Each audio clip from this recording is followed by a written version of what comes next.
Right away now, though, we have got Pale Blue Eyes in Studio SO3. Hello. Hi. Hello. So you've done a couple of festivals over the weekend. You did Great Escape and the Brudenell Colour Fest. Yes, yeah, both brilliant. Were they, yeah? Did you watch any of the other bands, or was it like an SAS job? Do you have to get in there and do it? Yeah, and it was get an out? SAS job. Right. We had every intention of cramming in watching bands, and then it was pandemonium.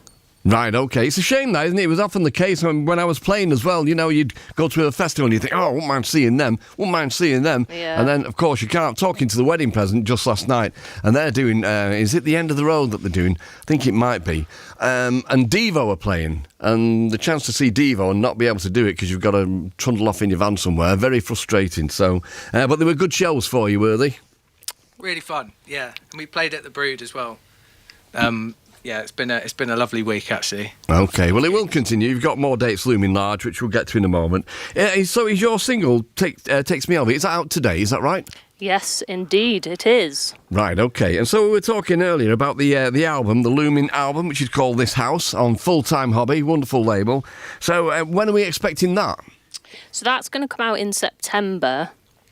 We've just sort of announced it today, so it's quite an exciting day for us. Yeah, and me too, believe you me. And it was recorded with our mate Dean Honer. Yes, indeed. Now, he's brilliant, and he's doing more and more production work as it goes on, because everything he does is so great. And so what is Dean's... I've never worked with him as a producer. We've just had him in here with various bands, and a brilliant musician, but a truly wonderful man as well. So what's his modus operandi? What kind of a producer is he to work with? How did he affect the record? Dean's worked on all our tracks to different extents, where sometimes we've sent him something from the room where we've played together and he's completely reimagined it with synthesizers, and he's come up with his own hook to go over it, and he's swapped Lucy's drums out for a drum machine or this and that, and then sometimes he's kind of left them almost the same. So I think he's just someone who trusts his ear and his instincts and just seems to nudge things in the right direction, you know. Yeah, I mean, and more importantly, you trust him.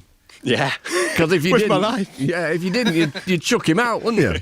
I mean, he's a big lad, but I mean, he's a bodyguard, mentor.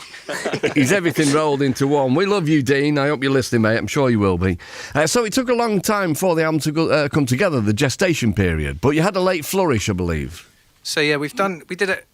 We had like a continuation of writing tunes, and then a bit of a gap, and then we did like a fairly full-on session over Christmas, where we just got in the room and came up with probably the last quarter of the record, and that was quite a nice way to do things, because obviously like over lockdown it was very much made in a different way, but the fact we could play together in a room was loads of fun. So we just chose to make a record over having a Christmas, which was nice. Right, and so what you do is just perfect pop music, I would say. Like I say, you played more before, just a brilliant, brilliant tune. Have you dabbled in any other kind of, directions, let me put it that way? I'm not asking you because you know the book club. Yes. Now, and so the book club, like, they generally speaking, come in under 3 minutes. And then they came in and did a session for us around about, I don't know, maybe 6 weeks ago. And it was brilliant. But there was 2 6.5-minute tracks in there, which completely blew the lid off what they were doing. Have you ever got into any kind of prog workout in your rehearsals? Have you considered anything like approaching Genesis? Let's just try it now. I was going to say, yeah. Let's do one now. Let's see in a minute what you think. Good a place as any, I would have said. Also, just before you get stuck into the tunes, you've been involved in the Atmos project in Totnes as well, haven't you? Yeah, consistently. We've been, obviously, from living in Totnes, we've been kind of lucky enough to be involved in some very creative and driven people. So we're very pleased to be able to offer our support to that project whenever we can. Yeah, and you could have stopped easy just saying that you're lucky enough to live in Totnes, because it's a brilliant place, isn't it? It is amazing. I mean, have you got a big house at the end of your garden that's empty all the time? Well, we're actually moving from Totnes. Well, Yeah, I was two gonna of say. us are actually Awkward moving from timing. Totnes. You're moving to Salford? Moving to Sheffield. Yeah, we're moving to Sheffield. Are you really? Yeah. Right, okay. Well, do you know, that's The very Totnes interesting. is lush. But Sheffield really is a brilliant, brilliant hub for bands at the moment. I mean, for instance, we know that Mr. Ben and the Bends moved over there, and the Bingo operation moved there as well, didn't they? So there's a real thing going on in Sheffield. Not that there hasn't always been. It's always been a great music city, hasn't it? But, probably will make life a little bit easier for you. It will, travel-wise, definitely. But Yeah. Totnes for me will always be home, and like obviously Orbs' parents are still down that way. Yeah. Have they got a big house at the end? No, it doesn't matter. It doesn't matter. Okay, then. So you're going to do 3 songs for us, right? I've got your tour dates. We'd best read them out as well, because it would be very, very rude not to. Okay, then. So Wednesday, which is the 17th of May, you play Cardiff Clubby for Bach.